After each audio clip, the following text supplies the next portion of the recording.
প্রিয় দর্শক, আসসালামু আলাইকুম। আজ 20শে ফেব্রুয়ারি, বৃহস্পতিবার। শুরু হচ্ছে প্রথম আলো উত্তর আমেরিকা আয়োজিত জনপ্রিয় সাপ্তাহিক সম্প্রচার টক অব দ্য উইক অনুষ্ঠান। আপনাদেরকে স্বাগত জানাচ্ছি। আমি ফরিদা ইয়াসমিন, এবং কারিগরি সহযোগিতায় বরাবরের মতোই আছেন আমাদের অতি প্রিয় এইচবি রিতা। প্রিয় দর্শক, রাত পোহালেই 21শে ফেব্রুয়ারি, তাই আমি ভাষা শহীদদের প্রতি জানাচ্ছি অনেক অনেক শ্রদ্ধা, ভালোবাসা, যারা তাদের বুকে তাজা রক্ত দিয়ে এই বাংলা ভাষাকে প্রতিষ্ঠিত করেছিলেন। তাদের প্রতি রইল আমার অনেক শ্রদ্ধা। শুধু দর্শক, আমাদের আজকের অতিথি লেখক, সাংবাদিক, কলামিস্ট, কবি কাকন রেজা। তিনি বাংলাদেশ থেকে আমাদের সাথে যুক্ত হয়েছেন। কাকন রেজা, আপনাকে স্বাগতম। কেমন আছেন আপনি? ধন্যবাদ ফরিদা আপা। আজকে অবশেষে আপনার মুখোমুখি হলামই। জি জি। আছি, ভালো আছি, চলছে আর কি। আহা, হ্যাঁ, ভালো আছেন, সেটাই সবচেয়ে বড় কথা। আপনি ভালো আছেন জেনে আমরাও, আমাদেরও খুব ভালো লাগছে। আমরাও ভালো আছি আপনার সাথেই। প্রিয় দর্শক, আমরা আজ কাকন রেজার কাছে জানবো কেমন আছে আমাদের সোনার বাংলাদেশ, কেমন আছে বাংলাদেশে আমাদের ভাই বোন, আমাদের আত্মীয় স্বজন। আর তার আগে একটুখানি বলে নিই, আমাদের এই অনুষ্ঠানটি সরাসরি সম্প্রচার হচ্ছে প্রথম প্রথম আলো ইউএসএ ফেসবুকে। আর তাছাড়া আমাদের ওয়েবসাইট হচ্ছে প্রথম আলো NY.com। আমাদের ইউটিউব চ্যানেল প্রথম আলো ইউএসএ। শেয়ার করে, সাবস্ক্রাইব করে আমাদের সঙ্গে থাকুন, আমাদেরকে উৎসাহিত করুন। তো ফিরে যাচ্ছি দর্শক আমাদের অতিথির কাছে। কাকুন ভাই, আমরা আপনার কাছে কেমন আছি? প্রথমেই যে জিনিসটা জানতে চাবো, আমাদের সব প্রবাসী যারা আছে তারা সবসময় তো আমাদের বাংলাদেশ নিয়ে একটু বেশি চিন্তায় থাকি।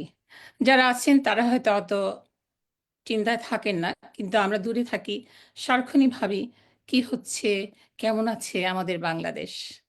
তো আপনার কাছে আমাদের সেই বাংলাদেশের কথাই জানতে চাচ্ছি। বাংলাদেশের বর্তমান রাজনৈতিক পরিস্থিতি সম্পর্কে আপনি আমাদেরকে কিছু বলেন প্লিজ। এক কথায় তো আসলে এটার উত্তর দেওয়া সম্ভব না। আপনি তো জুলাই বিপ্লব, আগস্ট ভিক্টোরি, একটা বিপ্লব ঘটে যাওয়ার পরে আপনি ফরাসি বিপ্লবের দিকে তাকালে দেখবেন 1 দশক পর্যন্ত এক ধরনের অস্থিরতা চলেছে সেখানে। একটা বিপ্লবের পরে সাধারণত একটা দেশে এটা তো বা, এই অস্থিরতাটা থাকেই। এটা প্রতিটা বিপ্লবে আপনি ফরাসি বিপ্লব দেখেন, বলশেভিক বিপ্লব দেখেন, ইরানের বিপ্লব দেখেন, যেখানেই যান আপনি প্রতিটা বিপ্লবের পরেই এক ধরনের অস্থিরতা থাকে।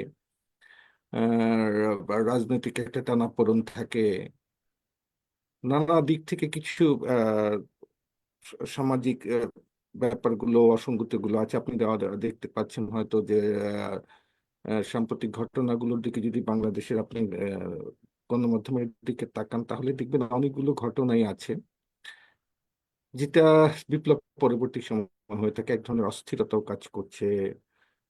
রাজনৈতিক দলগুলোর মধ্যে এক ধরনের প্রতিযোগিতা আছে, যে ক্ষমতায় যাওয়ার প্রতিযোগিতা আছে, সেটা এক ধরনের অস্থিরতা তৈরি করছে।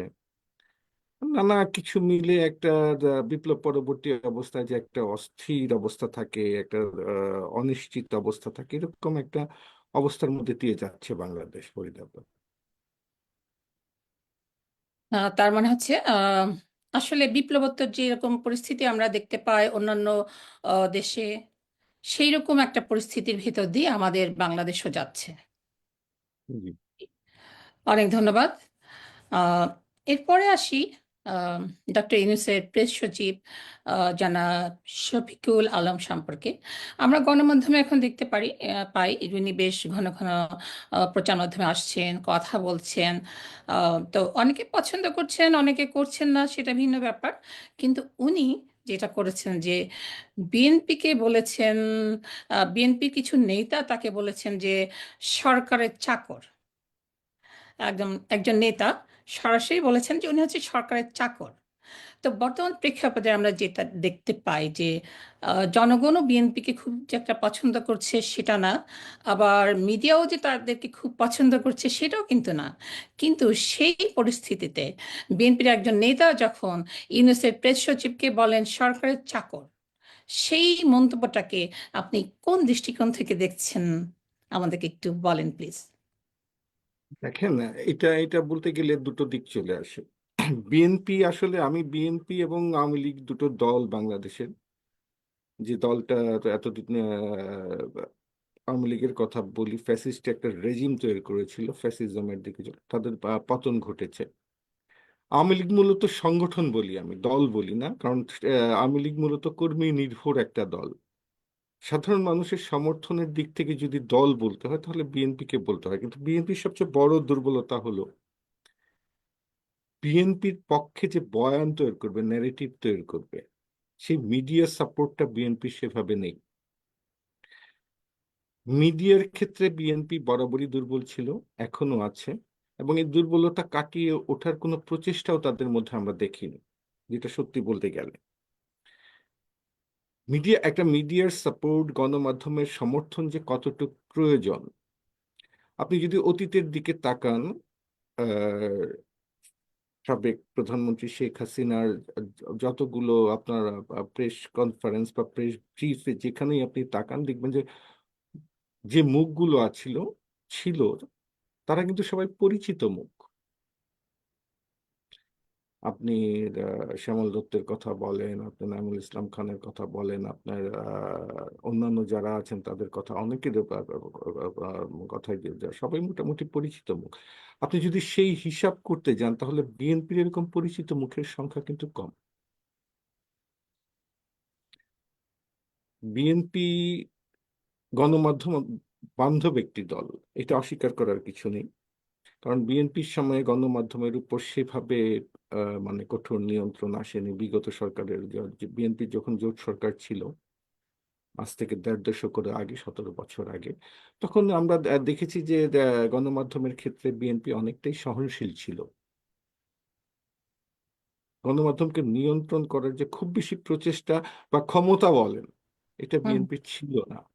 আচ্ছা। কিন্তু যেটা আওয়ামী লীগের ছিল প্রবল ভাবে, যার ফলে আওয়ামী লীগের ক্ষেত্রে হতো, আপনি একটা মিথ্যা কথাকেই অনেকটা ওই হিটলারের প্রচার মন্ত্রীর মতো একটা সত্য কথাকে একটা মিথ্যা কথাকে 100 বার বললে সেটা সত্য হয়ে যায়, এমন ভাবে ন্যারেটিভ তৈরি করার অনেক মানুষ ছিলেন। সেক্ষেত্রে বিএনপি পিছিয়ে আছে। আপনি প্রেস সচিবের কথা বলেন, শফিকুল হুম। আলম, এই মানুষগুলো হলো আদর্শিকভাবে বিএনপির কাছাকাছি মানুষ।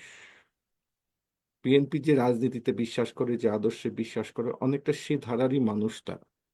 তো এমনিতেই বিএনপির মিডিয়ার সমর্থনটা বা গণমাধ্যমের সমর্থনটা বা ওইভাবে মিডিয়ার মানুষ যাদের বলা হয়, তারা বা সংগঠিত করার ক্ষেত্রে বিএনপির ব্যর্থতা, এটা অস্বীকার করার কিছু নেই। তো এই ক্ষেত্রে এই মানুষগুলো যারা আছে, শফিকুল আলমের মতো একজন মানুষ বা অন্যান্য যারা আছেন, তাদেরকে এইভাবে বলে সেটাকে তাদেরকে মানে সরিয়ে দেওয়ার একটা প্রচেষ্টা, এটা এক ধরনের মানে আত্মহননের মতোই বলা যায়। আচ্ছা। তো এই ক্ষেত্রে আপনারা দেখবেন যে বিএনপির অনেক ভালো কথাও, অনেক যেটা প্রয়োজনীয় সেটারও একটা বয়ান তৈরি হচ্ছে না, একটা ন্যারেটিভ তৈরি হচ্ছে না, গণমাধ্যমের সমর্থন না থাকার কারণ। আপনি একটু বলে নেই, হুম। হুম। এই যে যে জাতিসংঘের একটা রিপোর্ট হলো, হুম। হুম। কলকাতার যেটা বললেন, এই রিপোর্ট নিয়ে যেভাবে গণমাধ্যমে প্রচার হওয়ার কথা ছিল, যেভাবে বিশ্লেষণ হওয়ার কথা ছিল, যেভাবে খবর হওয়ার কথা ছিল, সেইভাবে কিন্তু হয়নি।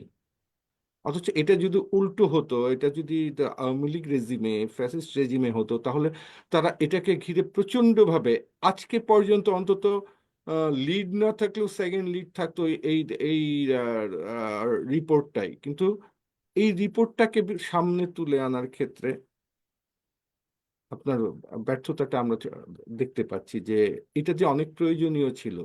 আমি জমানায় কি হয়েছে এটা পরিষ্কার করে দিয়েছে জাতিসংঘ।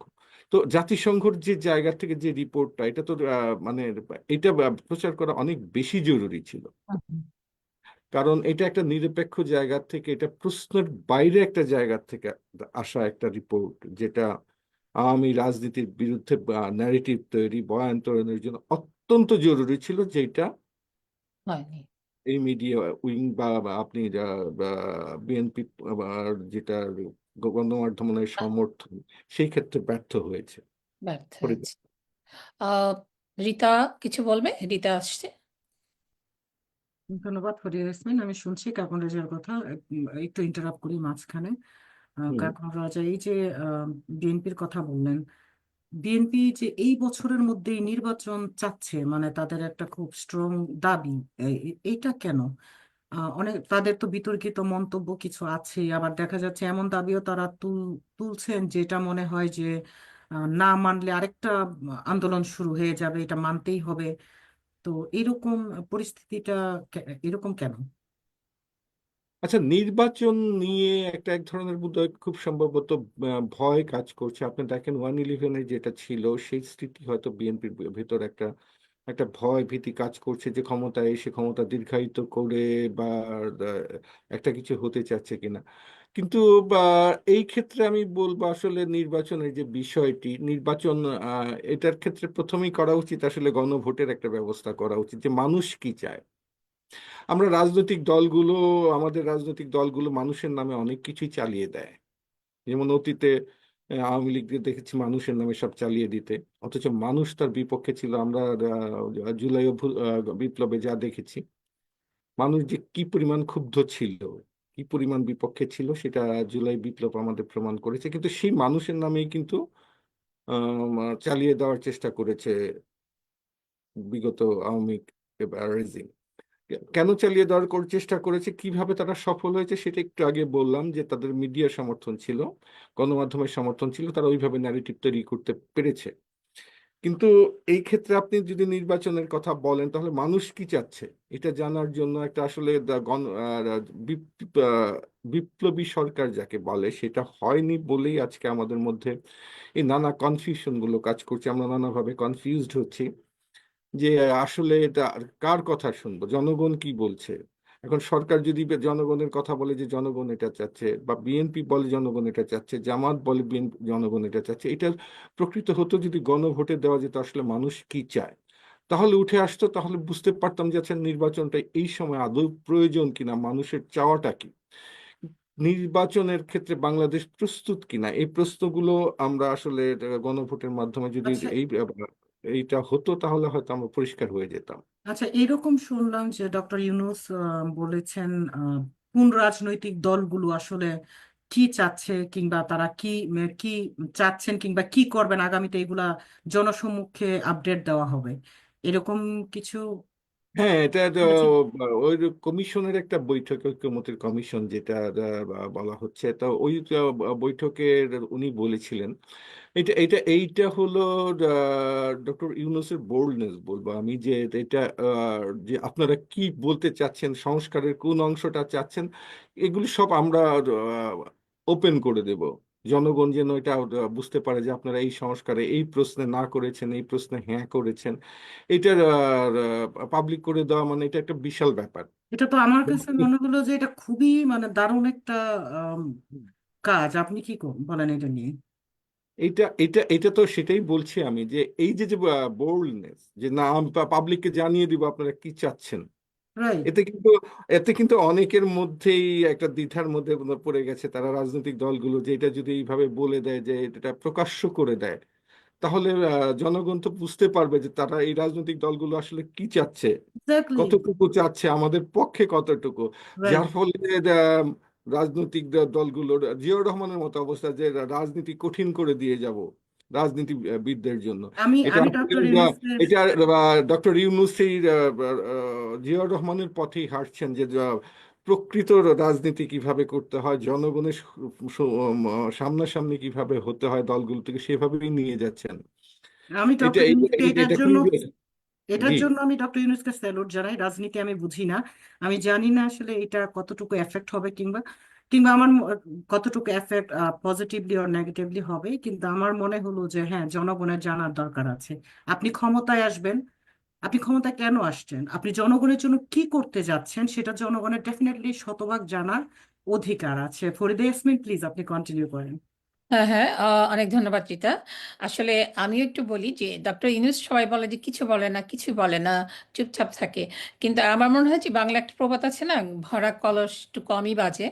তো আমার মাঝে মাঝে ওরকমই মনে হয় যখন উনি দু একটা কথা বলে জানান দেন যে আমি আছি। সো অনেক ধন্যবাদ রিতা। তো কাকুন ভাই, আমরা পরবর্তী প্রশ্নতে চলে যাচ্ছি। যেমন আমাদের তো শুরু থেকেই শুরু হচ্ছিল যে আমরা সংবিধান সংস্কার করব, আরও অনেক কিছু সংস্কার করার সাথে প্রথম হচ্ছে আমাদের সংবিধান সংস্কার করা। এবং সংবিধান সংস্কার কমিশনের প্রধান হচ্ছে অধ্যাপক আলী রিয়াজ। উনি বলছেন ডিসেম্বরে নির্বাচন হওয়া সম্ভব, কিন্তু আমরা দেখছি যে এখনো সংস্কারের মূল কাজগুলো শুরু হয়নি। এই সময় নির্বাচন হওয়া কতটা বাস্তবসম্মত, যখন সংস্কার শুরু হয়নি, অনেক কিছু বাকি আছে? আপনি এই সম্পর্কে কি বলেন? এটা কি ইতিবাচক হবে বলে আপনি মনে করেন যে এই সময়ের ভেতর ডিসেম্বরে নির্বাচন হওয়াটা?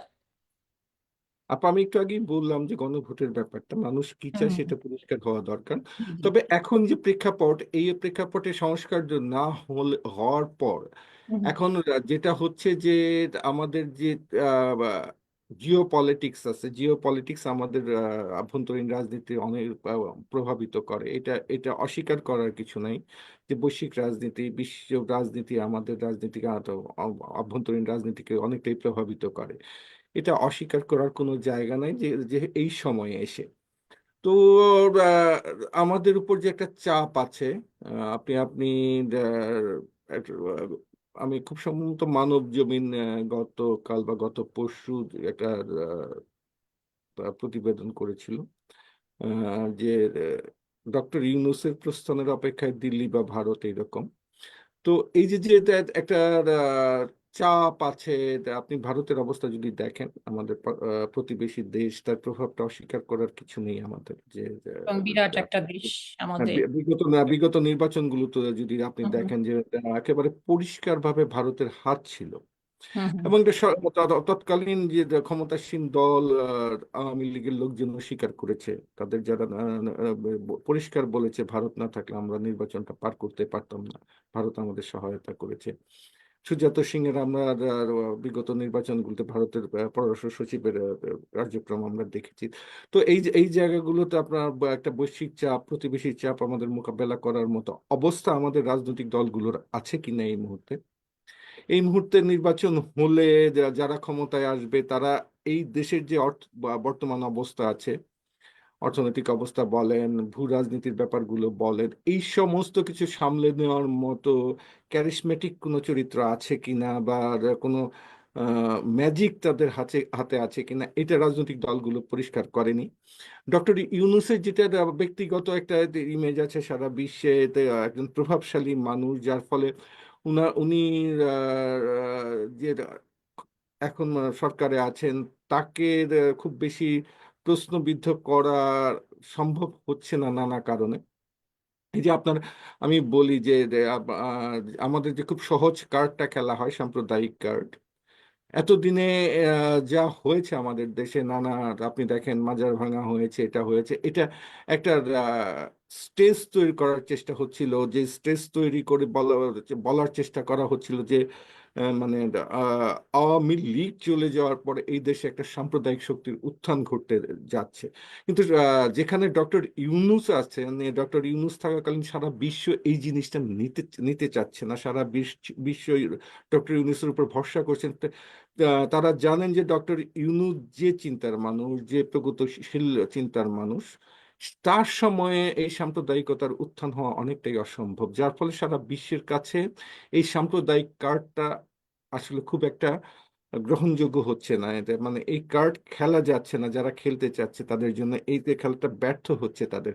কিন্তু ডক্টর ইউনূস চলে গেলে যে রাজনৈতিক দলগুলো, যে রাজনৈতিক দল বা যে শক্তি ক্ষমতায় আসবে, তাদের এই পরিস্থিতি মোকাবেলা করার মতো কতটুক শক্তি আছে, তাদের বৈশ্বিক ইমেজ কতটুক আছে, তাদের মানে ওইভাবে তৈরি করা, ডক্টর ইউনূসের মতো অবস্থা তৈরি করা তাদের পক্ষে সম্ভব কিনা এটা ভেবে দেখতে হবে।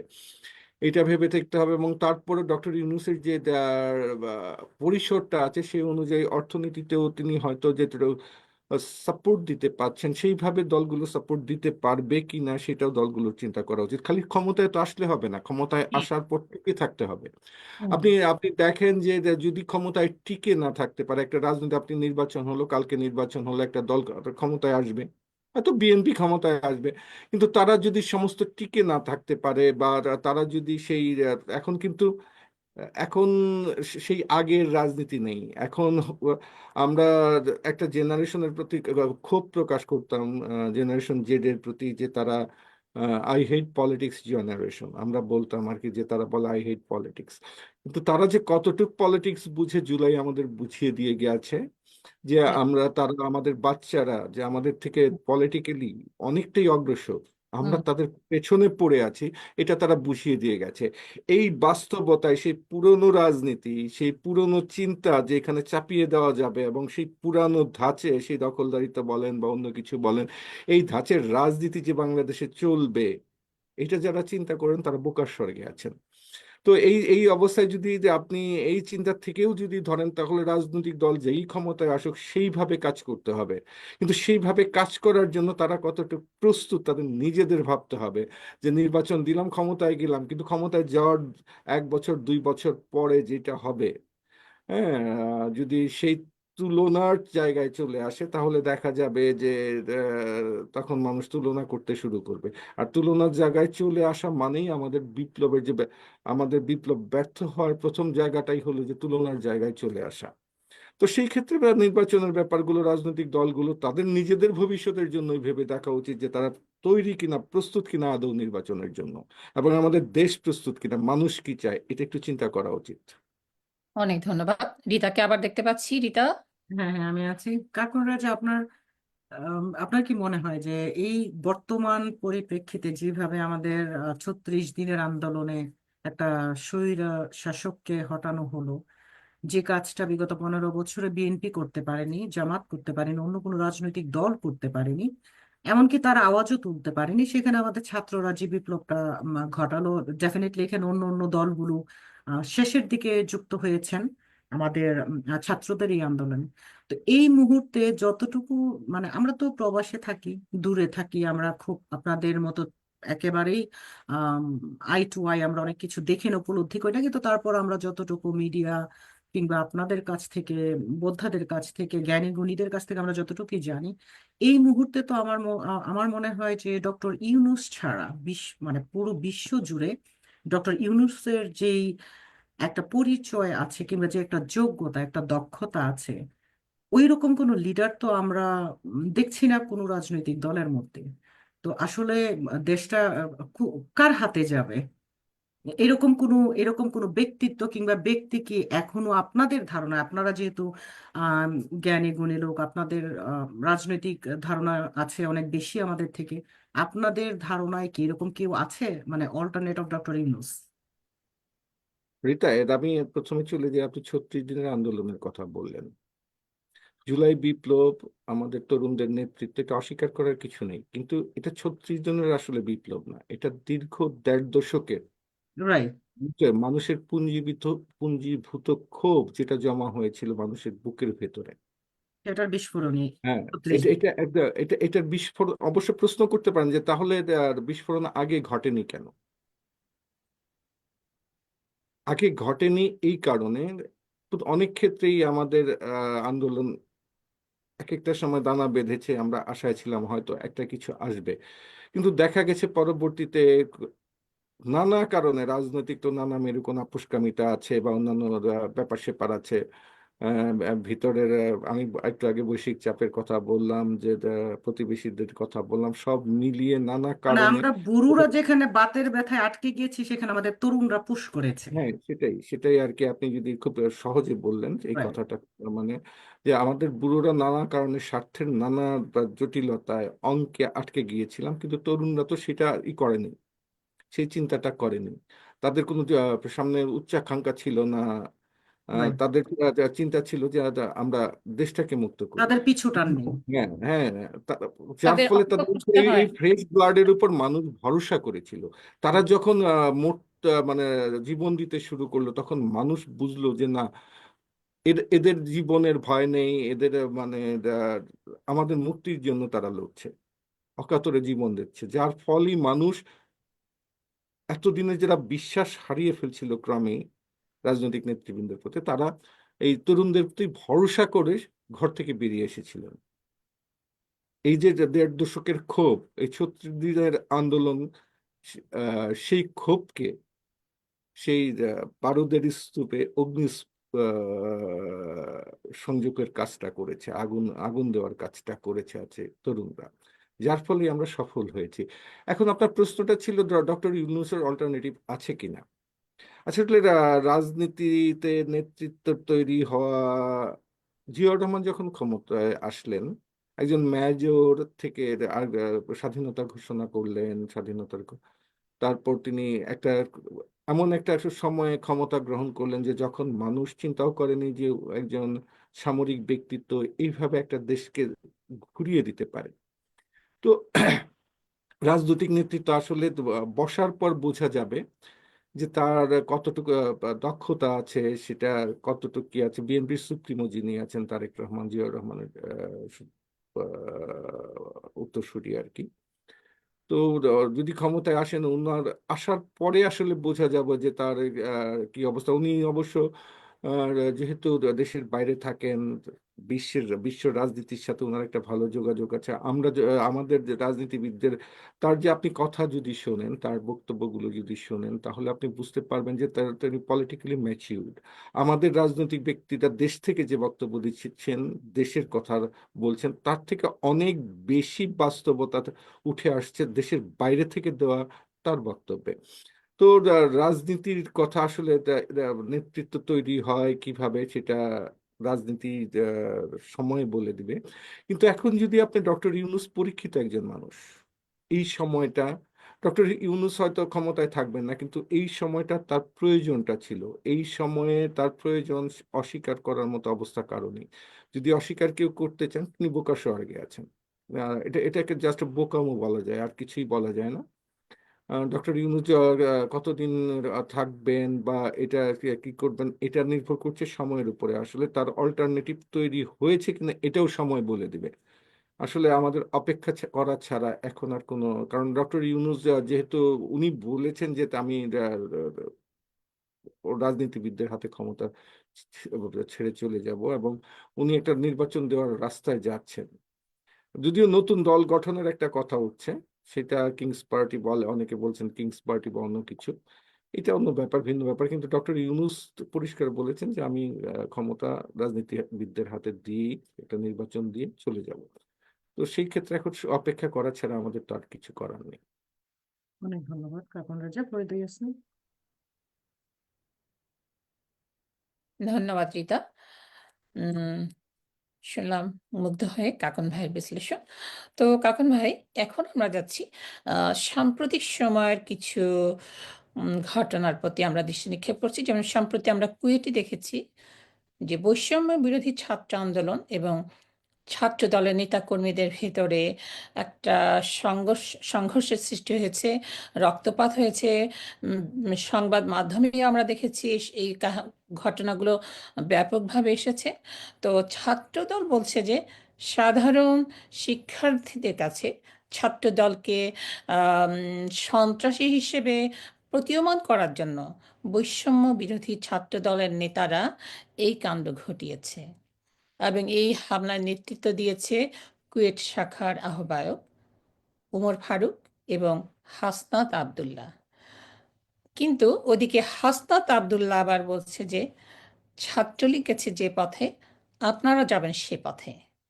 এই পরিস্থিতিটা আসলে দেশ এবং দশের জন্য কি বহন করছে বলে আপনি মনে করছেন? দেখেন, আমি তো বলেছি যে বিপ্লব পরবর্তী একটা সময় এক ধরনের অস্থিরতার মধ্যে দিয়ে যায়। রাজনৈতিক দলগুলো, রাজনৈতিক দলের, আমাদের দেশে আসলে ছাত্র সংগঠন হয়ে গেছে রাজনৈতিক দলের এক ধরনের মানে হাতিয়ার হিসাবে। যে রাজনীতিটা হওয়া উচিত শিক্ষার্থীদের বিষয় ভিত্তিক, যে আমার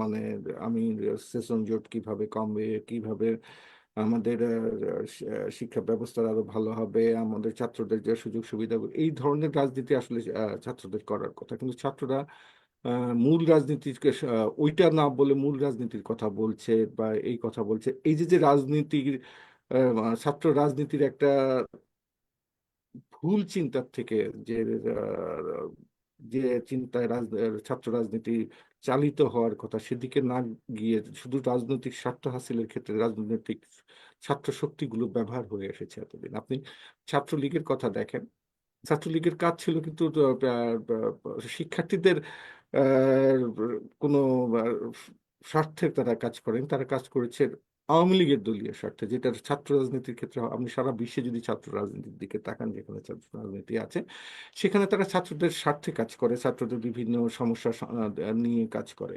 কিন্তু আমাদের দেশে দেখা যায় যে ছাত্রদের কাজ হলো মূল দলকে সমর্থন দেওয়া বা পেশি শক্তি হিসেবে কাজ করার মতো অবস্থা ছাত্রলীগকে দেখেছি আমরা, কি ভয়াবহ রূপে দেখেছি, যার ফলে আজকে ছাত্রলীগ নিষিদ্ধ অবস্থায় চলে গেছে।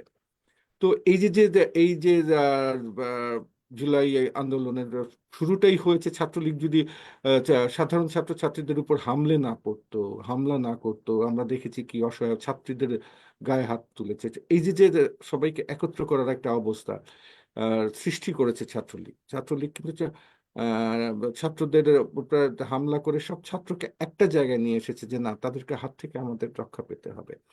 তো যারা ছাত্র রাজনীতি করে তারা অতীত থেকে, আমাদের আসলে অতীত থেকে শিক্ষা নেওয়ার খুব ইচ্ছা আমাদের মনে হয় নেই, যে আমরা আওয়ামী লীগের পতন কি কারণে হলো। আমাদের রাজনৈতিক বিশ্লেষণগুলো, দলগুলো রাজনৈতিক আসলে আপনি দেখেন দলের মধ্যে যে চিন্তার চর্চাটা, যে না আমরা কি কারণে আমরা এতদিনের আন্দোলনে ব্যর্থ হয়েছি, কি কারণে এই আন্দোলন সফল হলো, কোন কোন ভুল ছিল শাসক দলের, এই চিন্তাগুলো যদি আমরা আলোচনার মধ্যে রাজনৈতিক দলগুলো নিজেদের মধ্যে আলোচনা করত, তাহলে এই চর্চাটা থাকলে হয়তো তারা এই ভুলের পুনরাবৃত্তিগুলো করতো না। Exactly. আমি আগেই বলেছি যে রাজনীতি এখন সেই আগের ধারায় নেই। এখন জেনারেশন জেড বা তরুণরা যারা যারা এখন রাজনীতি সচেতন হয়েছে, তাদের সামনে আমাদের নতুন চিন্তা আনতে হবে। তারা যেটা চায় সেভাবেই উপস্থাপন করতে হবে, তাদের চাওয়াটার প্রাধান্য দিতে হবে আমাদের।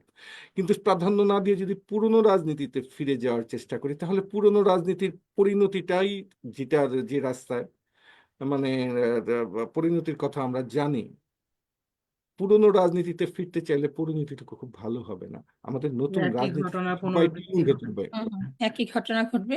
কাকুন রাজা, আপনার একটা প্রশ্ন আছে দর্শকদের প্রশ্ন থেকে। MH পাহালবি অনেকক্ষণ ধরে আপনার কাছে প্রশ্নটা জানতে চাচ্ছেন।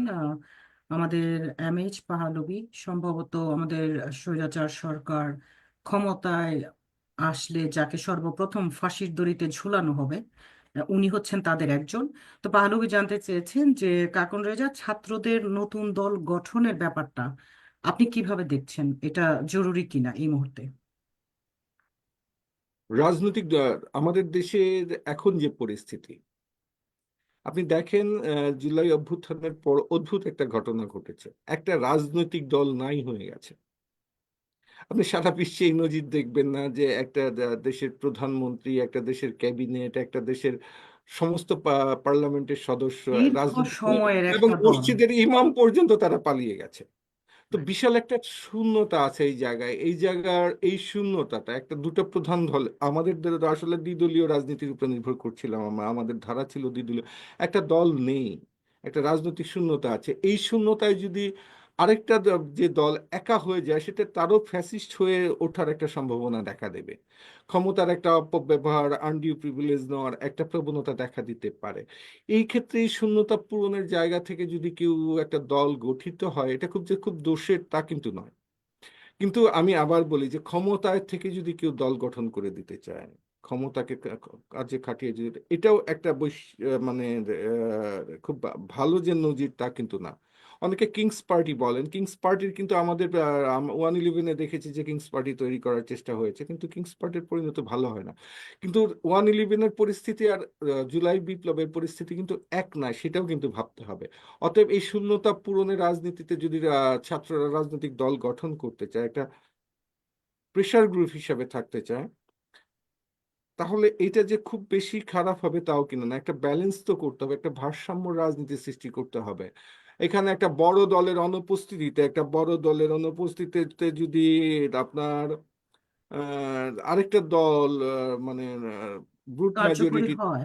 হ্যাঁ হ্যাঁ, ব্রুট মেজরিটি যেটা বলি আমরা, যে হুম, সেটাই যদি তাদেরও ফ্যাসিস্ট হওয়ার একটা সম্ভব, তাদের নিজেদের নিয়ন্ত্রণ করার জন্য তাদের মানে তাদের এক ধরনের আহ, নিয়ন্ত্রণ করার মতো আর একটা শক্তির দরকার। সেটা যদি সত্যিকার অর্থেই রাজনৈতিক দল হিসাবে গড়ে উঠতে চায়, ক্ষমতার চিন্তা, যেমন আমরা দেখেছি যে বৈষম্য বিরোধী ছাত্র আন্দোলন যারা ছিল, তারা ক্ষমতার চিন্তা করে নাই, তারা মানুষের মুক্তির চিন্তা করেছে।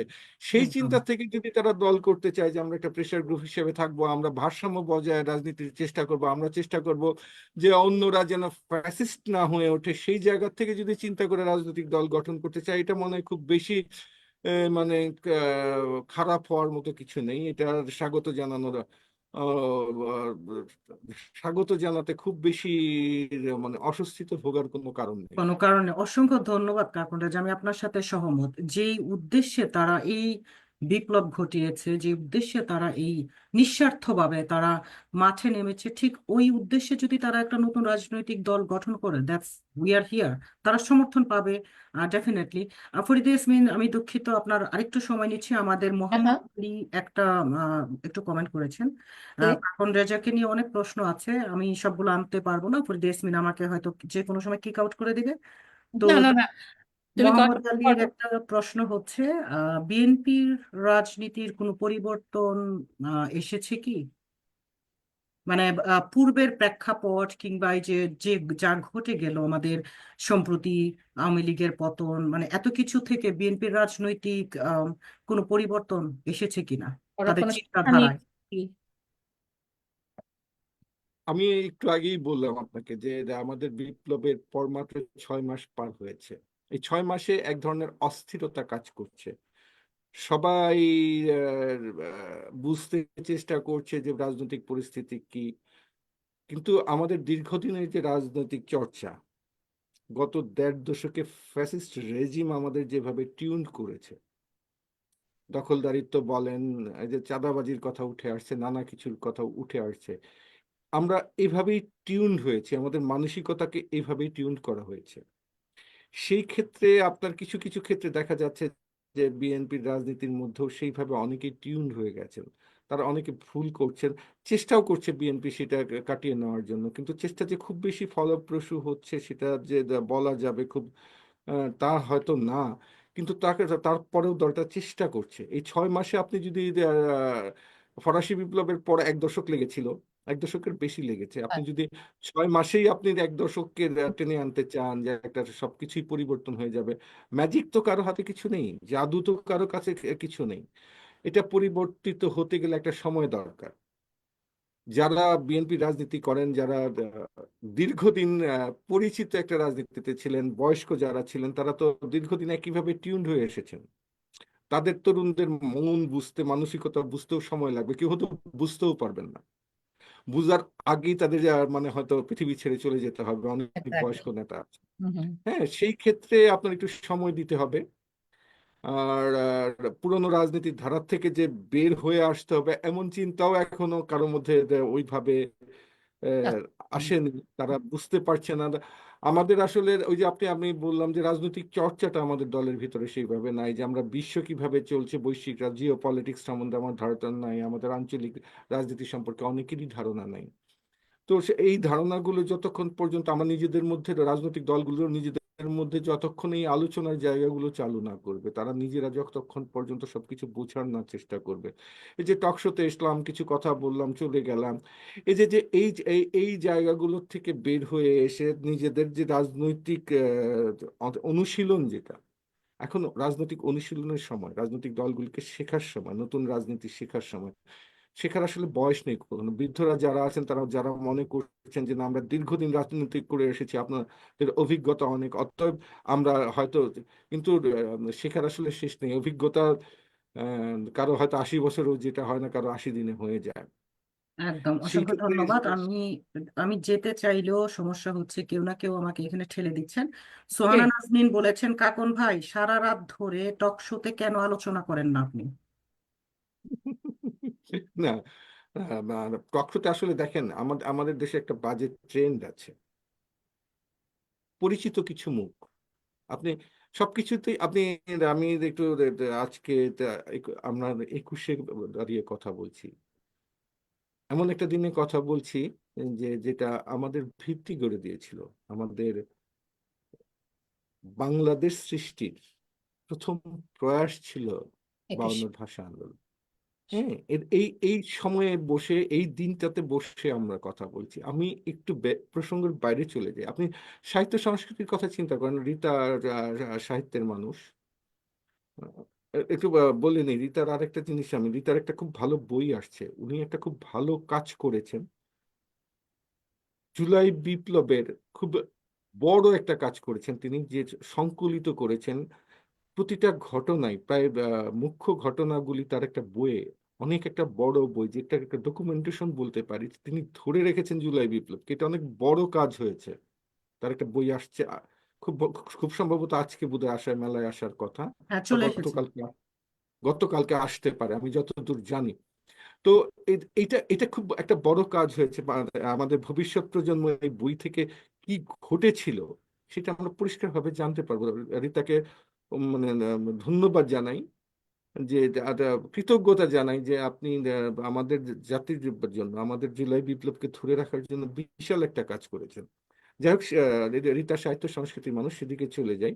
আপনি দেখবেন যে আপনি একটা সিন্ডিকেট সব জায়গায় কাজ করে, আপনি একটা পত্রিকা সাহিত্য পাতার দিকে তাকান, যে হাতে গোনা একটা পত্রিকারই নিজস্ব একটা বলয় আছে, হাতে গোনা সেই মুখগুলোই ঘুরে ঘুরে আসে।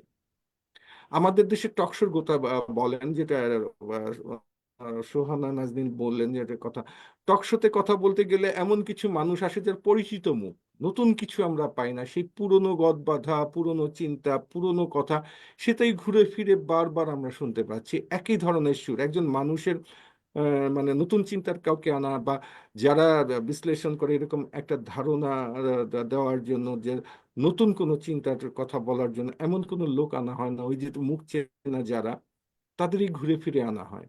আমাদের দেশটা এইভাবেই টিউনড হয়ে গেছে। আমরা, আমাদের যারা এখনো গণমাধ্যমে আছেন, যারা টক শো করেন বা রাজনৈতিক বিশ্লেষণ করেন, সেই যে পরিচিত মুখগুলো দেখবেন যে নতুন কোনো চিন্তা নেই তাদের, সেই একটা এক ধরনের নিজস্ব তৈরি দৃষ্টিভঙ্গি, পুরনো বয়ান, সেই পুরনো নেগেটিভ থেকে চিন্তা করে কথাগুলো বলছেন। নতুনকে ধারণ করার মতো বেশিরভাগ যারা টকশোতে কথা বলেন, তাদের বেশিরভাগই দেখবো, আমি তো দুঃখের সাথে বলতে হয়, তাদের বেশিরভাগই নতুন কোনো চিন্তা নেই। তারা একটা দলের প্রতি একটা কমিটেড, একটা রাজনৈতিক চিন্তার প্রতি ডেডিকেটেড। তো এই ধরনের আসলে নিরপেক্ষ বা দেশের মানুষের পক্ষে কথা বলার মতো মানুষ খুব কম, যার ফলে হয়তো সোহানা নাজনীন চিন্তা করেন যে এটা একটু হয়তো একটু আলাদা কিছু চাওয়া কি এরকম হতে পারে। হ্যাঁ, হ্যাঁ। না, সেটাই ডেফিনেট। আমাদের সাফায়েত মজুমদার নিউ জার্সি থেকে দেখছেন, আপনার কথা শুনছেন ওনার পরিবার নিয়ে, তো উনি একটু দুঃখ প্রকাশ করে বলেছেন, লিখেছেন যে আমাদের ছাত্র ছাত্রীদের যারা জুলাই বিপ্লবে এত অবদান রেখেছে, উনি দুঃখ প্রকাশ করে লিখেছেন যে আমাদের এই ছাত্র ছাত্রীদের তো এখন অনেকেই সহ্য করতে পারছেন না। তো আহ, যদি আপনি সাফায়েত মজুমদারকে কিছু বলেন দুই বাক্যে। এটা এটা এটা আসলে সহ্য না করারই কথা অনেকেরই। আপনি আপনি দেখেন যে এক ধরনের গিলটি ফিলিংস আছে অনেক রাজনীতিবিদের মধ্যে, আমরা পারলাম না, এই বাচ্চারা পেরে গেল। হুম। এখন বাচ্চাদের এই বৃদ্ধরাও অনেকে বাচ্চাদের প্রতিদ্বন্দ্বী ভাবছে। তাদের যে ব্যর্থতা, তাদের যে এই ব্যর্থতার যে একটা ভেতরের অপরাধ বোধ, গ্লানি বোধ, এইটা তো এক ধরনের অভিমান হিসাবে কাজ করছে, এক ধরনের যে না, ও, আহ, তাদের প্রতিদ্বন্দ্বী হিসাবে ভেবে নেওয়ার একটা চিন্তা আছে। নিজেদের না পারার ব্যর্থতার যে এটা কি বলবো, যে এই ক্ষোভ থেকেই হয়তো এই কাজটা হচ্ছে, যে প্রতিদ্বন্দ্বী মনে করছে, কারো সহ্য করতে পারছে না, যে মানুষের, এটা তো অস্বীকার করার কিছু নেই, যে যে নামগুলো বৈষম্য বিরোধী ছাত্র আন্দোলনের যে নামগুলো ঘুরে ফিরে আসছে, এই ছেলেদের মানে কথাতেই, নেতৃত্বেই আন্দোলন হয়েছে তাদের। এই যে দেখেন, আজকেই লং মার্চ, হুম 6 তারিখের লং মার্চ পিছিয়ে 5 তারিখে চলে আসলো। এটা তো রাজনৈতিক নেতারা করেননি, করেছে এই বৈষম্য বিরোধী ছাত্র আন্দোলনের সমন্বয়করা। তাদের কথাতেই লং মার্চ পিছিয়ে এসে 5 তারিখে অনেকে চিন্তাই করতে পারে না, অনেক রাজনীতিবিদ চিন্তাই করতে পারে না যে 5 তারিখে একটা এই যে জগদ্দল পাথরের মতো বসে থাকা একটা ফ্যাসিস্ট রেজিমের পতন ঘটবে, এই চিন্তাটাই কারো মাথায় এক ছিল না। ঘন্টার মধ্যে ওরা বদলে দিল। হ্যাঁ, এক চিন্তাটাই কারো মাথায় ছিল না। আমার অনেক রাজনীতিবিদদের সাথে কথা হয়েছে সেদিন, 4ই আগস্ট কথা হয়েছে, 5ই আগস্ট সকালেও কেউ বিশ্বাস করতে পারছিল না যখন ঢাকা ভার্সিটিতে, আমি আমি কথা হচ্ছিল ঢাকা ভার্সিটি যখন বাচ্চারা দাঁড়াতে পারছিল না, পুলিশ টিয়ার গ্যাস ছুড়ছিল, গুলি ছুড়ছিল। সকাল 8টা কেউ নেই, তেমন কোনো জমায়েত নেই, সকাল 10টা তেমন কোনো জমায়েত নেই, সবাই আশাহত হচ্ছিল। তখন রাজনীতিবিদের অনেকেই বলছিল যে এই বাচ্চারা কি করতে পারবে, আমরা এতদিনে পারলাম না। কিন্তু 11টার পর থেকে যখন পরিস্থিতি বদলাতে শুরু করলো, তাদের চোখ কপালে উঠে গেল যেটা কি হচ্ছে। শেখ একটা হাসিনা যখন পালালেন তখনও অনেক রাজনৈতিক নেতারাও বিশ্বাস করতে পারেনি শেখ হাসিনা পালিয়ে গেছে। হুম আমার মনে হয় ফোন এসেছিল আমার কাছে যে ভাই কি এটা শুনছি, এটা কি ঠিক নাকি? আরে শেখ শেখ হাসিনা হাসিনা পালিয়ে যাবে নিজেও এটা বিশ্বাস হ্যাঁ। করতে পারেন যে সে পালাচ্ছে। হ্যাঁ, তো এই যারা এই চিন্তাটা যারা ধারণ করেছিল তারা তাদের ব্যর্থতা ভিতরে গিলটি ফিলিংটা থেকেই ছাত্রদের তারা অনেকে সহ্য করতে পারছেন না। কিন্তু এইটা হওয়া উচিত ছিল, রাজনৈতিক দলগুলো যদি ওইভাবে বুদ্ধিমত্তার পরিচয় দিত, তারা যদি টিউন হতো, তাদের সামনে রেখেই তারা এগোতে পারতো। রাইট। তাদের স্বীকার করতে করেই তারা তাদের প্রতিদ্বন্দ্বী না ভেবে তাদের সামনে রেখেই তারা এগোতে পারতো, মানুষের আরো কাছাকাছি যেতে পারতো। হ্যাঁ। মানুষ তো দেখেছে যে কারা মানুষ, 5ই আগস্ট মানুষ বেরিয়ে এসেছিলেন, হুম লাখ লাখ মানুষ ঘর ছেড়ে বেরিয়ে এসেছিলেন। তারা জানেন আমরা কাদের নেতৃত্বে বেরিয়ে এসেছি, কাদের উপর ভরসা করে বেরিয়ে এসেছি, কারা জীবন আমাদের দিয়েছে। বাচ্চাদের, আমাদের হ্যাঁ, তরুণদের। সেখানে আমরা কারা কোনো জীবন দিয়েছে। নেতাদের কি এখন দেখি? এখন এই মানুষদের যদি আপনি উল্টো হ্যাঁ, বুঝাতে যান, সেই উল্টো কথা বলতে যান, তাহলে এই মানুষের ভিতর যে কথাগুলো উঠে আসবে সেটা খুব ভালো হবে না। কারা যারা এরকম প্রতিদ্বন্দ্বী ভাবছেন বা যেটা ভাবছেন তাদের জন্য খুব ভালো হবে না। রাইট। কখনোই না। এই এই বাস্তবতাটা বোঝার বোধটা থাকাটাই হলো রাজনৈতিক বুদ্ধিমত্তা। অনেক মানুষের ধন্যবাদ কাছাকাছি থাকা। আপনাদেরকে। হ্যাঁ, ফরিদা আপা। আপনাকে ধন্যবাদ। জুলাই আগস্টের প্রসঙ্গ যখন আসলোই, আমাদের জেনজিদের কথা আসলো, তাদের অবদানের কথা আসলো, তো সেই প্রসঙ্গে আমি জানতে চাচ্ছি এই জুলাই আগস্টে যেসব আমাদের সন্তানতুল্য যেসব ছেলেরা শহীদ হয়েছেন, তো সরকারের পক্ষ থেকে কথা ছিল যে সেই শহীদ পরিবার এবং যারা আহত হয়েছেন সেই তাদেরকে সরকারের পক্ষ থেকে ক্ষতিপূরণ দেওয়া হবে এবং চিকিৎসার ব্যবস্থা করা হবে। এবং আরেকটা জিনিস ছিল যে কতজন শহীদ হয়েছেন সেই শহীদদের একটা তালিকাও তৈরি করা হবে। সেটা কি হয়েছে? ফরিদা, আমি আপনার পরিষ্কার বলে দিই, এই এই ক্ষেত্রে সরকার প্রায় পুরোটাই ব্যর্থ। ব্যর্থ। এই জায়গা থেকে শহীদদের সঠিক তালিকা এখনো সরকার করতে পারেনি। আমরা গণকবরের কথা জানি, আমরা রায়ের বাজারের কথা জানি যে কবর দেওয়া হয়েছিল, এই জায়গাগুলো আমরা এখন পর্যন্ত চিহ্নিত করতে পারিনি। আপনি দেখেন 3 দিন 4 দিন আগের পত্রিকা দেখেন, 7 মাস পরে চিহ্নিত হয়েছে একজনের, ডিএনএ শনাক্ত হয়েছে, ডিএনএ পরীক্ষায় শনাক্ত হয়েছে যেটা সে কে, তার পরিচয়টা পাওয়া গেছে। এমন অসংখ্য এখনো নিখোঁজ আছে যাদের আমরা চিহ্নিত করতে পারিনি। আমরা প্রকৃত সংখ্যাটাও জানতে মানে পারিনি। এই ক্ষেত্রে যে সরকারের ব্যর্থতা মানে বলতেই হয়।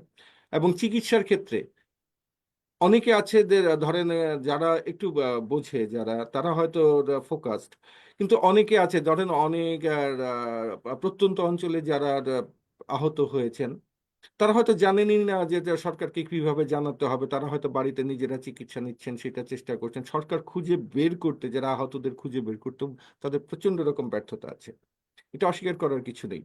তো এই এই ব্যর্থতাটা কাটিয়ে ওঠার চেষ্টা করতে হবে। সরকারের প্রতি আহ্বান থাকবে সরকার যেন এই ব্যর্থতাটা কাটিয়ে ওঠার চেষ্টা করে, যেন যারা আমাদের নিজেদের জীবন দিয়ে, নিজেদের শরীরের একটা অংশ দিয়ে আমাদের মুক্ত করে গেল, সেই তো আজকে শহীদ না, আপনার সরকার ব্যর্থতা আরো আছে এবং রাজনৈতিক দলগুলোরও ব্যর্থতা আছে। আজ গত 1.5 দশকে যারা নিখোঁজ হয়েছেন, হত্যাকাণ্ডের শিকার হয়েছেন, গুমের শিকার হয়েছেন, শহীদ, তারাও শহীদ। তো অবশ্যই অবশ্যই। তাদেরও চিহ্নিত করতে রাজনৈতিক দলগুলোও ব্যর্থ হয়েছে। তারা নিজেদের কর্মীদেরই শুধু কর্মীদেরও চিহ্নিত করতে পারে না, কর্মীদের বাইরে যারা আছে তাদেরও চিহ্নিত করার ক্ষেত্রে রাজনৈতিক দলগুলোর ব্যর্থতা আছে। শুধু সরকারের ব্যর্থতা না, রাজনৈতিক দলগুলোর ব্যর্থতা আছে। আমি যদি বলি যে সরকার ব্যর্থ হয়েছে, কোন রাজনৈতিক দলটা চেষ্টা করেছে যে এই জুলাই বিপ্লবে যারা নিহত হয়েছেন, শহীদ হয়েছেন, তাদের তালিকা করার রাজনৈতিক কোন দলটা চেষ্টা করেছে যে আমরা একটা তালিকা প্রণয়ন করি? ঠিক সরকার তো বল। ব্যর্থই, কিন্তু কোন রাজনৈতিক দল যদি বলে হুম, তারা কিভাবে সফল, তাদেরও তো দায়িত্ব আছে। একটা দেশের বিপ্লবের পর হুম, বিপ্লবোত্তর পরিস্থিতিতে দেশ গঠনে হুম, তাদেরও তো একটা চেষ্টা আছে। কারণ যারা আছে তারা তো সরকারি যারা আছে তো কেউ প্রতিপক্ষ না। এখন তো ফ্যাসিস্ট, তারা যাদের ফ্যাসিস্ট রেজিম বলা হতো তারা তো নাই ক্ষমতায়। তাহলে তাদের সহায়তা করার তো রাজনৈতিক দলগুলো যদি এখন এই সরকারকে প্রতিদ্বন্দ্বী ভেবে তারা রাজনৈতিক স্বার্থের চিন্তা শুধু করে, সেই ক্ষেত্রে বিপ্লবের শহীদদের প্রতি বা আহতরা যারা হয়েছে তাদের প্রতি তাদের দায়িত্ব বোধ থেকে সরে আসে। তাহলে এটার জবাবদিহিতা কিন্তু এই যে যারা রাজনীতি করছেন, যারা আগামীতে ক্ষমতায় আসছেন, তাদের কিন্তু এই সম্মুখীন হতেই হবে আসতে আসতে গেলে। এই জবাবটা আজকে সরকার যেমন ব্যর্থতার জবাব দিতে হচ্ছে, আমি সরকারকে ব্যর্থ বলছি, এই কথাটা কিন্তু তাদের উপরে চলে আসবে। অবশ্যই। আর Sorry। এই যুগে প্রচারণার যুগে আমার তো মনে হয় যে এই তালিকা তৈরি করাটা অত কঠিন না, যেটা ছিল আমাদের স্বাধীনতা যুদ্ধের সময় ৭১ সালে। বর্তমান সময় আমি তো মনে করি যে এটা ইচ্ছা করলেই হয়। নিশ্চয়ই এখানে অনেক ইচ্ছার আম, হ্যাঁ, ব্যর্থ হতে হলে যা হয় সে কাজগুলোই তাদের পিছনে কাজ করেছে। রীতা আবার এসছে, হয়তো আরো কিছু কথা বলবে। এখানে আমি একটু কথা বলি ফরিদা, আপনি প্রচার এবং প্রচারণা দুটো শব্দের কথা বলি। প্রচারণা হলো প্রোপাগান্ডা। আমরা কথায় কথায় প্রচারণা শব্দটা বলি। প্রচারণা শব্দটা হলো একটা নেতিবাচক একটা শব্দ, প্রোপাগান্ডা। আমরা প্রচারিত যে সত্যগুলো আছে সেগুলোর দিকেই তাকাতে চাই, প্রোপাগান্ডা নিয়ে চিন্তা আমাদের নাই। প্রোপাগান্ডা ছড়াচ্ছে হলো ভারতীয় মিডিয়া, একটা যারা আছে যে চেষ্টা করছে আমাদের জুলাই বিপ্লবের কে ব্যর্থ প্রমাণিত করার জন্য, জুলাই বিপ্লবকে কালিমালিপ্ত করার জন্য। সেই কথা প্রচারণা শব্দটা যেন আমরা আহ, ব্যবহার না করি। আমি আসলে প্রচার বোঝাতে চেয়েছি যোগাযোগ ব্যবস্থা। হ্যাঁ, এখন সেটাই। হ্যাঁ, তো যোগাযোগ ব্যবস্থাটা আমাদের এখন আমাদের খুব আমাদের হয়ে আমাদের গেছে। যেহেতু উন্মুক্ত এখন সবকিছু, আমরা হ্যাঁ, সবকিছু পারি। সবকিছু খুব উন্মুক্ত। খুব তো আপনি ঠিক আমাদের বলেছেন। প্রচারটা আমাদের এখন সহজ হয়ে গেছে যোগাযোগ ব্যবস্থা। রাইট, রাইট, যোগাযোগ আমি ব্যবস্থা সেটাই বলতে বলছি হয়। আপা, আমি সেটাতেই আসছি, আমি সেই কথাটাই বলছি যে আমাদের আপনার কথার আমি একমত। খুব কঠিন ছিল না, খুব কঠিন এখনো নয়। জি। কিন্তু এই যে যে সরকারকে নানা ভাবে নানা চ্যালেঞ্জের মুখোমুখি হতে হচ্ছে, এবং যারা তার মিত্র শক্তি ছিল ক্রমেই তারা তারা শত্রু পক্ষে পরিণত হতে চাচ্ছে। এই যে সরকারকে যেখানে যাদের সহায়তা পাওয়ার কথা ছিল তারা এক ধরনের সরকারকে চাপে রাখার চেষ্টা করছে হুম, নানাভাবে। নিজেদের মধ্যে এক ধরনের যারা আন্দোলনের মিত্র শক্তি ছিল তাদের মধ্যেও আমরা বিভেদ দেখতে পাচ্ছি। আপনি নানা বিভক্তি দেখতে পাচ্ছি যে একটা সফল বিপ্লবের 6 মাস পরেই এই যে যে বিভক্তি, এটা কারো কাম্য ছিল না। না। আমাদের এখন একটু বদ্ধ থেকে দেশটাকে মানে গড়ার সময় ছিল। এই যে যে আমরা যাদের ফ্যাসিস্ট বলি তারা বিভিন্ন জায়গায় এখন অবস্থান করছে, এই জায়গাগুলো পরিশুদ্ধ করার কথা ছিল, সেগুলো না করে আমরা যেমন ক্ষমতামুখী রাজনীতির দিকে ক্রমেই হাঁটছি। এই হাঁটা যে আমাদের কোন এই যে হাঁটা, এই যে পদযাত্রা, আমাদের এই পদযাত্রা আসলে আমাদের কোথায় নিয়ে যাবে এটা নিয়ে আমাদের সংশয় রয়েছে হরিদাপা। অনেক ধন্যবাদ ভাইয়া। এই যে আপনি এই যে এইভাবে কথাগুলো বললেন, পরিষ্কারভাবে বললেন, মানে এই যে একটা নিরপেক্ষতার ছাপ আপনার ভেতর আসে, এই জন্য হয়তো আপনার কথাগুলো শুনতে আমাদের খুব ভালো লাগে। সবারই ভালো লাগে। আমি মুগ্ধ হয়ে শুনি, আজকেও শুনছি। তো এই যে নিরপেক্ষভাবে কথা বলা, পরিষ্কার করে দেয়া, অনেক ভালো লাগলো। রীতা কিছু বলবে? আমি একটু জানতে চাচ্ছিলাম, আমাদের মনে হয় অনুষ্ঠান একেবারে শেষের দিকে। এই যে ডক্টর ইউনূসের আমরা যে সংস্কারের কথা বললাম, কিংবা শহীদদের নিয়ে যে যে কাজগুলো করার কথা, সে কাজগুলো সম্পূর্ণরূপে করা হয়নি এরকম আম, এই জিনিসগুলো কাকুর রেজা আপনি ভালো জানেন, ভালো মনে ভালো বুঝতে পারবেন। আমার মনে হয় এই যে এইখানে একটু পিছিয়ে থাকার মধ্যে আপনি কিছুটা বলেছেন, এই যে এত বড় একটা আর্থিক দেশের অর্থনৈতিক বোঝা তার কাঁধে দিয়ে যাওয়া, একবার ভারত থেকে হুমকি আসে, একবার ওই দেশ থেকে হুমকি আসে, বিদ্যুৎ বন্ধ করে দেবে, এইটা বন্ধ করে দিবে, তার ওই ঋণ পরিশোধ করার একটা বিষয়, তারপরে হচ্ছে ওই বিশ্ব জুড়ে যেই সহিংসতা, সংখ্যালঘু সহিংসতার একটা প্রচার করা, যেই সরকার আসার পর থেকে বাংলাদেশের আম, হিন্দুরা আর ভালো নেই, তারা ঘর বাড়ি ছেড়ে পালাচ্ছে, তাদের অবস্থা খুবই নাজুক। এই যে একের পর এক চাপ, তার মধ্যে এখন দেখছি যে আমার মনে হয় যে কয়দিন পর মানে কাজের কাজের যে আমাদের আন্টিরা, ওরা হয়তো রাস্তায় নামবে, যে আমাদেরকে প্রত্যেকটা বাড়িতে বুয়া হিসেবে যুক্ত করতে হলে একটা আইফোন দিতে হবে কিংবা একটা অ্যান্ড্রয়েড ফোন দিতে হবে। এই যে দাবি, এক একজনের যে দাবি, প্রতিদিন আমি দেখছি ফেসবুকে কিংবা বিভিন্ন মানুষগুলা একটার পর একটা ইউনুসকে দাবির মধ্যেই রাখছেন। এই দাবি মানতে হবে, নাইলে এই বিক্ষোভ, ওই দাবি মানতে হবে, নাইলে এই বিক্ষোভ। তো আসলে এই যে একটা বয়স্ক লোক, তার তার তার ওয়াইফকে তার নিজের হাতে খাইয়ে দিতে হয়, তার ওয়াইফ তাকে ছাড়া চিনে না, সেই মানুষটা যে রাজনীতি করেনি, উনি উনার মতো উনার জীবনকে সামলিয়ে নিয়েছে, তারপরে বাচ্চাদের ছাত্রদের কথায় উনি ক্ষমতায় আসলো অন্তর্বর্তীকালীন সরকার হিসেবে। তো এই এর মাঝখানে উনার যে বয়সটা, এই বয়সে তো মানুষের মানে এতটা ধৈর্য, এতটা বিবেচনা বোধ থাকারই কথা না। সেই জায়গায় এই লোকটার উপরেই যে আমরা এক এক দিন এক একটা চাপ দিচ্ছি, ডিমের মূল্য, বাজার মূল্য কেন বাড়তি, এটা করো এটা করো এটা করো। তো ওই লোকটা আসলে আমার তো মনে হয় যে ওই সুজা, উনি তো সঠিকভাবে মনে হয় যে চেয়ারটাতে বসতেও পারেনি যে উনি একটা কিছু করবে দেশের জন্য। সংস্কারের কথা যে বলেন, মানে এই লোকটাকে তো বসার সুযোগই মনে হয় আমরা দেইনি, আরাম করে বসার সুযোগটাই মনে হয় আমরা দেইনি। রিতা, এই জায়গাতে ডক্টর ইউনূসের কথাটাই আমি বলি। উনি বলছেন আসলে রিটায়ারমেন্ট বলতে কোনো কিছু নেই, অবসর করে, অবসর বলে আসলে কিছু নেই। মানুষ যতদিন কাজের যোগ্য থাকে ততদিনই কাজ করে যাওয়া উচিত। আর আপনি তো এই বিভিন্ন আন্দোলনের কথা বলছেন, এই সরকারকে প্রায় 150 আন্দোলন পাড়ি দিতে হয়েছে, প্রায় 150। 150টার মতো আন্দোলনে তাদের সম্মুখীন হতে হয়েছে, নানা ছোট বড় নানা কিছু। কদিন পর পর শাহবাগ অবরোধ, সচিবালয়ের সামনে অবরোধ, এটা সেটা অনেক কিছুই করতে রাইট। হয়েছে। এটার একটা কারণও আছে। আপনি আপনি দেখেন, গত 1.5 দশকের বেশি সময় ধরে আমরা কোনো কিছু বলতে পারিনি, কোনো কিছু চাইতে পারিনি। আমরা এক ধরনের কোনো রকমে বেঁচে থাকতে হবে, মাথা নিচু করে, মুখ বুজে, ঘাড় গুজে বেঁচে থাকতে হবে, এই অবস্থাতেই টিউনড হয়ে গিয়েছিলাম। আমাদের আর চাইতে গেলে আমাদের উপর নিপীড়ন নেমে আসতো, আমাদের হয়তো হামলা মামলা, জেল জুলুম, গুম, হত্যা। হুম। এর উপরে আমরা একটা ভয়ের একটা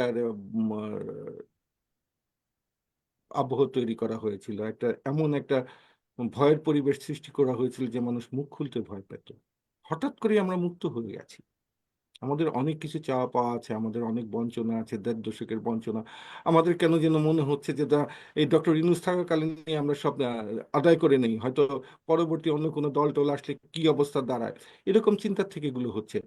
এটা আসলে সরকারের সরকারের চেয়ে সরকার, আমাদের উচিত ছিল সরকারকে একটা স্পেস দেওয়া, যে উনিরা কাজ করতে পারেন। আমরা এই জিনিসগুলো সামনে নেই, আমরা মানুষের সাথে কথা বলি, রাজনৈতিক দল যারা আছে তারা মানুষের সাথে কথা বলুক যে না, আমরা আমাদের দেশ গুছিয়ে নেওয়ার সময়। তখন অর্থনীতিতে যে দলটা ক্ষমতায় আসবে, যারা ক্ষমতায় আসবে, যেই আসুক ক্ষমতায়, অর্থনীতি যদি গুছিয়ে না দিয়ে যায়, হ্যাঁ, তো সে- তারা এই অর্থনীতি এই ভঙ্গুর অবস্থায় এসে কি করবে? আইন শৃঙ্খলা যদি গুছিয়ে না দিয়ে যায়, তারা এসে সেটাই কি সেটাই। করবে? একটা গুছিয়ে দেওয়ার মতো একটা জায়গা লাগবে। এই জায়গাটা উচিত ছিল রাজনৈতিক দলগুলোর, যে তারা মোকাবেলা করা, যে ঠিক আছে, আমরা আসছি, আমরা তোমাদের কথা শুনলাম, আমরাও ক্ষমতায় আসবো, আমরা সরকারের সাথে বসছি, ঠিক আছে, আমরা এটা বুঝে নেবে। সেই জিনিসগুলো, সেই সহায়তার হাত কিন্তু কেউ আগায়নি, সরকারকে একা ম্যানেজ করতে হচ্ছে সব। সেই সেই এইটা গতানুগতিক বলতে ছাড়া। এই কথাটা বলতে গেলে হয়তো অনেকে রাগ করবেন, কিন্তু আমাদের সবাই মিলে এই কাজটা করা ছিল, দেশটা হুম। আমাদের। আমরা আমার একটা তাই। জায়গা থেকে, এমন একটা পরিবেশ থেকে মুক্তি পেয়েছি যেখানে মানুষ মানে কথাই বলতে পারতো না, জান ও জবানের কোনো স্বাধীনতা ছিল না। তো আমাদের এইটা স্বাধীনতা যখন পেয়েছি, এই স্বাধীনতাটাকে একটা নেতিবাচক, ইতিবাচক ভাবে কাজ করার, নেতিবাচক ভাবে কাজ না করে ইতিবাচক ভাবে নিয়ে কাজ করার চিন্তাটা আমাদের মাথায় আনা উচিত ছিল, যেটা আমরা আনতে পারিনি। এটাও আমাদের ব্যর্থতা, আমি নিজেও পারিনি। আমাদেরও উচিত ছিল যে না, মানুষের সাথে কথা বলা, যে না, সরকারকে একটা স্পেস দেওয়া। আমাদের উনি আছেন, একটা পরিবেশ সৃষ্টি করে একটা দেশটাকে একটা জায়গায় এনে একটা নির্বাচন দিয়ে তারপর চলে যাক, তাদের দেশটা গড়ার একটা জায়গা দাও। তো আমরা তো জায়গা দেইনি, বরং উল্টো উল্টো কাজ করছি। চেপে ধরছি আমরা আরো। এর ভেতরেও কিন্তু আবার আরেকটা বিতর্ক শুরু হয়েছে যে নির্বাচন হবে, কোন নির্বাচনটা আগে হবে? স্থানীয় নির্বাচন নাকি জাতীয় নির্বাচন? তা আপনার কি মনে হয় কাকন ভাই, এই পরিস্থিতিতে, এই বর্তমান পরিস্থিতিতে কোন নির্বাচনটা আগে হওয়া উচিত? জাতীয় নাকি স্থানীয়? আমি আসলে এই বিতর্কে কারো উপর দিকটা না, যে আমি এটাতে একটা আপনাদের একটা এই ব্যাপারে একটু আলোচনা করতে চাচ্ছি যে নির্বাচনটা আসলে জাতীয় নির্বাচন যদি হয়, আমরা সাধারণত জাতীয় নির্বাচনটা হওয়ার পরে একজন এমপি হয়ে গেলেন, এমপি চান যে স্থানীয় পরিষদ নির্বাচনগুলোতে আমাদেরই লোক আসুক, কোনো না কোনো ভাবে হ্যাঁ, প্রভাব প্রভাব বিস্তার খাটিয়ে করার বা চেষ্টা করবেন। প্রভাব বিস্তারের চেষ্টা করেন। আবার তাদের ভয় থাকে, যে ভয়টা হতে পারে যে, যেটা স্থানীয় নির্বাচনের প্রশ্ন আসছে, যে স্থানীয় নির্বাচনে যদি নিরপেক্ষভাবে নির্বাচনটা হয়ে যায়, যারা স্থানীয় পরিষদে নির্বাচিত হবেন, হ্যাঁ, তাদের একটা প্রভাব থাকবে জাতীয় নির্বাচনে। হুম, জাতীয় নির্বাচনে তাদের প্রভাবে হয়তো এমপি নির্বাচিত হতে পারে, তাদের প্রভাবটা কাজ করতে পারে। যার ফলে অনেকেই চিন্তা করতেছেন যে আমার যদি প্রতিদ্বন্দ্বীরা, আমার মতের বিরুদ্ধের মানুষ যদি, আমার পক্ষের মানুষরা যদি স্থানীয় নির্বাচনে না আসে, তাহলে হয়তো আমাদের জাতীয় নির্বাচনে আমাদের পার হয়ে আসতে সমস্যা হবে। এটা আসলে সেই পুরনো চিন্তা, সেই পুরনো ভোটের ধারা, যে সেই রিগিং এর চিন্তা, রাতের ব্যালটের চিন্তা বা এরকম চিন্তার থেকে এইবারের ভোট যে তা হবে না, মানুষ যেন যেন ভোট দিতে পারলে, মানুষ যদি ভোট দিতে পারে।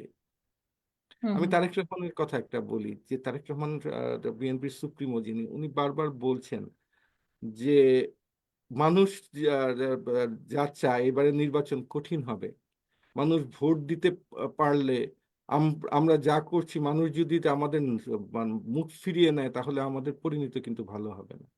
উনি বারবার একই মেসেজ দিতে চাচ্ছেন। আমি তার সাথে একই কথা বলতে চাচ্ছি যে এইবার সেই ভোটের পরিস্থিতি নেই যে আমি প্রভাব বিস্তার করে, মানে মানুষ যদি ভোট দিতে পারে, মানুষের যে চিন্তা চেতনার জগতে পরিবর্তন এসেছে। আপনি আপনি এই তারুণ্যকে অস্বীকার করবেন কিভাবে? আমার বাচ্চারা ভার্সিটিতে পড়ে, কোনো মতেই অনেকের অস্বীকার বাচ্চারা করার উপায় নেই। কলেজ বিশ্ববিদ্যালয়ের অনেকের বাচ্চারাই পড়ে। জি, তারা তার পরিবারকে নিয়ন্ত্রণ করছে এখন। আপনি এই প্রভাব, এই বাস্তবতা যদি অস্বীকার করেন, তাহলে আপনি রাজনীতিই বোঝেন না। আমরা বোকার স্বর্গে বাস করব, সেটা যদি আমরা আপনি অস্বীকার রাজনীতিই বোঝেন না, যে হ্যাঁ, এই এই তরুণরা কিভাবে নিয়ন্ত্রণ করছে।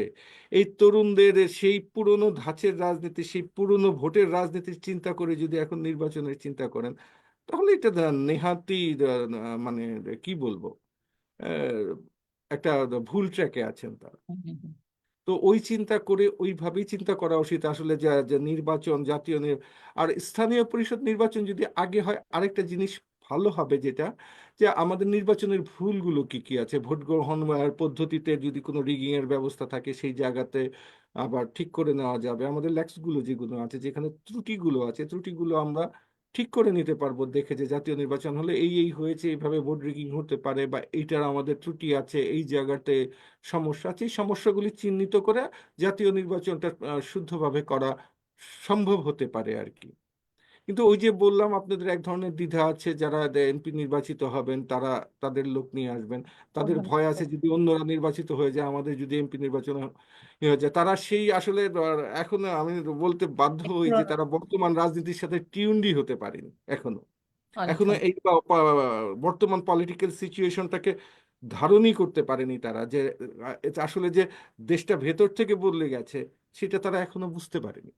বুঝবে হয়তো, সম্মুখে বুঝবে যখন আসলে দেখবে। জেনজিরা যে কতখানি শক্তিশালী, এটা ওনার বুঝেও বুঝছেন না, আবার পুরানো খোলসে ওনারা চলে আসছেন। রীতা, তোমাকে দেখতে পাচ্ছি। তারা, রীতা, না না, আমাদের সুপরিতা ইয়াসমিন, আমাদের সময় একেবারেই শেষ। হ্যাঁ, আমাদের হ্যাঁ, তরুণরা যেই পথে এগিয়ে এসেছে, ওরা যদি ঠিক সেই পথেই থাকে, কোনো বিভক্তি বিভাজন যদি তাদের মধ্যে তৈরি না হয়, কিংবা কেউ তৈরি করতে না পারে, তাহলে এই যে আমাদের পুরানো রাজনীতিবিদরা তাদেরকেও শেখাবে এই যে টিউন হইতে হয় কিভাবে, এটা তারাই শিখাবে।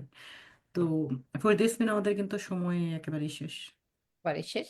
অনেক এক ধন্যবাদ। ঘন্টা কখন হয়ে গেছে আমি ঠিক হ্যাঁ, জানি হ্যাঁ, না। তবে একদম 31 কাকুন রেজাকে নিয়ে অনেক মন্তব্য এসেছে, এবং এখানে আমি দেখছি যে আমাদের মোহাম্মদ আলী, আম, সাফায়েত মজুমদার, এম এইচ পাহলভী, তারপর হচ্ছে চাঁদাবাজ ওরে আমাদের প্রচুর এখানে মন্তব্য আছে, প্রচুর প্রশ্ন আছে, কিন্তু আসলে সমস্যা নেই কাকন ভাই।